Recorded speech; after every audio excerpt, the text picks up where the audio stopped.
Hi everybody, JJ here with Experiences with My Dog, and have you been looking for a new toy for your dog? Well, I've got one for you. Actually, I've got three for you, so let's find out about Tearribles.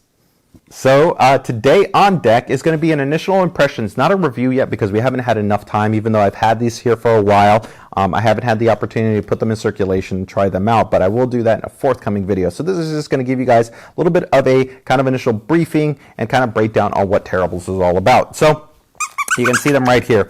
I'm a big backer on Kickstarter. I've done quite a number of different projects there, and I'm always on the lookout for new pet stuff. And so not that long ago, 2017, there was somebody that posted essentially their idea for a new different type of dog toy. So on initial face value, these look like kind of just normal, cute, stuffed plush dog toys that do have squeakers in them. But what made them different is what they call their Tearrible concept. So they've got actually three different ones. So they've got Tearrible Tiny, Tearrible Medium, and then Tearrible Large right here.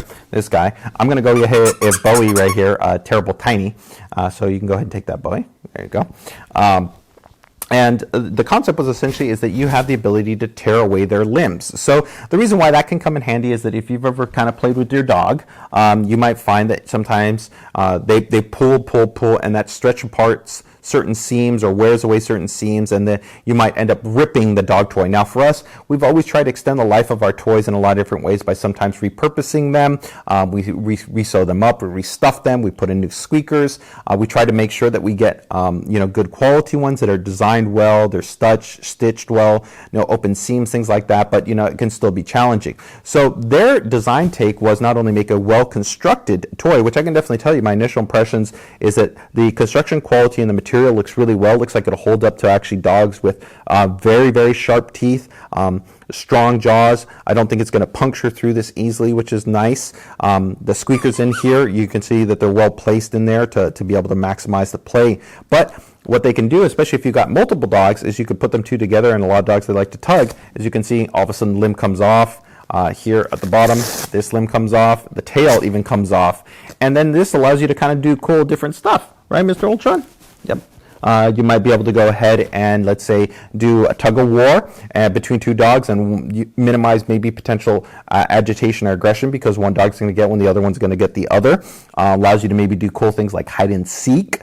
Ideally, I would love to see, that they would actually offer these as individual items so that maybe if you want to swap out to different types of arms and different types of bands or easily replace them, you also will have that option. So that flexibility of what they call here with their Tearribles design is essentially what you have right here. So overall, initially, I think the concept is really cool. I'm a big fan of it. We're definitely going to put it through its paces. We've got three different dogs that have very different types of play mechanics in the way that they experience their things. Ultron, I'd say, is my professional nibbler right here. When we do give him these kind of softer type of plush toys. Oh, hello, buddy. Hello. He's usually going to nibble at the seam. So he wants to expose whatever's on the inside. He wants to get inside there. Bowie, actually, she's very, very gentle with her toys. She prefers to sometimes just kind of get a mouth feel. She kind of likes to just chew on them a little bit, maybe squeak them a little bit, but she takes them around with her like they're like her little kids. She loves her toys, and she treats them actually very gingerly. Probably Ultron and MODOK tend to more often than not actually cause the issues with their toys by going and take them away or kind of having tug sessions with her.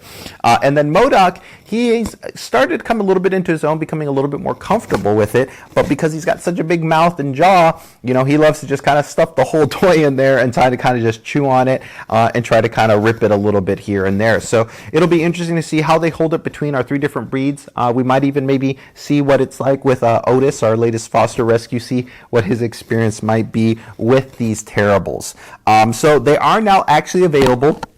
I'll leave links in the description below where you can go ahead and check them out. You've got Tearrible Tiny, Tearrible Medium, and then Tearrible Large. I think goes, I don't remember the exact pricing. Let me see right here if I got them right here for you guys. I'll leave you the links description for their website. $18 for Tearrible Tiny, $22 for Tearrible Medium, and $26 for Tearrible XL. I think this guy's actually the best value. I think the size works really well. I think even for smaller sized dogs, you got more than enough kind of surface area for them to play around with. So I think this is probably the one to buy. Maybe Tearrible Medium is a good option. Tearrible Tiny, though, is not a bad choice. I think especially as like a little mobile toy, or definitely if you've got smaller breed dogs. So a very cool dog toy. Definitely going to be looking it out, trying it out, with tug, fetch, play, and just overall seeing what the dog's takes on are. So if you guys want to find out more, check out the link in the description below along with more information. If you guys can, when you're down there, go ahead and hit the subscription button so you can keep tuned to all the new content come to you here from Experiences with My Dog. And if you can, leave us a go ahead and thumbs up that like button, okay? So with that, take care, take it easy, enjoy the rest of your day, and as always, don't forget to spay and neuter your dogs.